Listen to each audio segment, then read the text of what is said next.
మరణ శిక్ష నుండి లాయర్ వరకు 31 ఏళ్ల జైలు జీవితం తర్వాత బిగ్ టర్న్.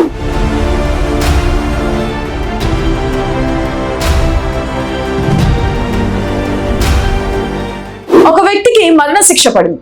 జీవితం ఇక ముగిసిపోయింది అనుకున్నాడు. ఒకటి కాదు, రెండు కాదు, ఏకంగా 31 సంవత్సరాలు జైలు 4 గోడల మధ్య గడిపాడు. కానీ ఈ రోజు ఆ వ్యక్తి ఒక నల్ల కోటు వేసుకుని కోటు మెట్లెక్కాడు. సినిమా కథలా అనిపిస్తుందా? కానీ ఇది అక్షరాల నిజం.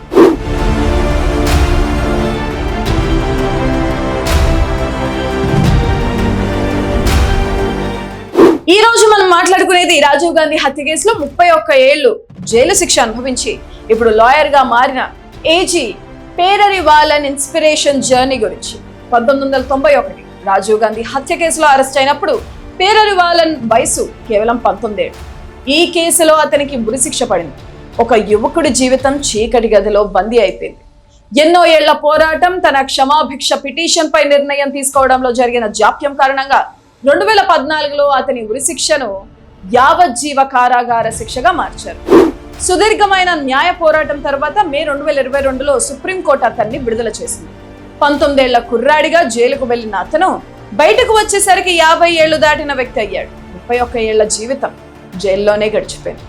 కానీ అతనిలో ఉన్న పోరాడే తత్వం మాత్రం చనిపోలేదు. జైలు నుండి బయటకు వచ్చిన తర్వాత తన జీవితం అయిపోయింది అనుకోలేదు పేరరివాలన్. జైల్లో ఉన్నప్పుడే చదువుపై ఆసక్తి పెంచుకున్న ఆయన విడుదలైన తర్వాత బెంగళూరులో లా చదివాడు. పట్టుదలతో చదివి 2025లో బార్ ఎగ్జామ్ క్లియర్ చేశాడు. ఇప్పుడు 54 ఏళ్ల వయసులో మద్రాస్ హైకోర్టులో లాయర్ గా నమోదు చేసుకున్నారు. ఒకప్పుడు నేరస్తుడిగా నిలబడిన చోటే ఇప్పుడు న్యాయవాదిగా అడుగు పెట్టారు. లాయర్ అయ్యాక ఆయన చెప్పిన మాటలు ప్రతి ఒక్కరిని ఆలోచింపజేస్తున్నాయి. ఆయన ఏమన్నారంటే, నా దృష్టి అంతా జైల్లో మగ్గుతూ న్యాయ ప్రక్రియలో జాప్యం కారణంగా మరియు సరైన న్యాయ సహాయం అందక ఇబ్బంది పడుతున్న ఖైదీలకు సహాయం చేయడం పైనే ఉంటుంది. నిజమే కదా? ఆ న్యాయం కోసం నిరీక్షించడం ఎంత నరకమో 31 ఏళ్ల పాటు అనుభవించిన ఆయనకు తెలిసినంతగా మరెవరికీ తెలియదు. వయసు అనేది కేవలం ఒక నెంబర్ మాత్రమే. జీవితం ఎంత చీకటిగా ఉన్నా మనసులో పట్టుదల ఉంటే కొత్త వెలుగును సృష్టించుకోవచ్చు అనడానికి పేరరివాలన్ జీవితమే ఒక గొప్ప ఉదాహరణ. ఈ ఇన్స్పిరేషన్ స్టోరీ విన్నాక మీకు ఎలా అనిపించిందో కింద కామెంట్ చేసి చెప్పండి.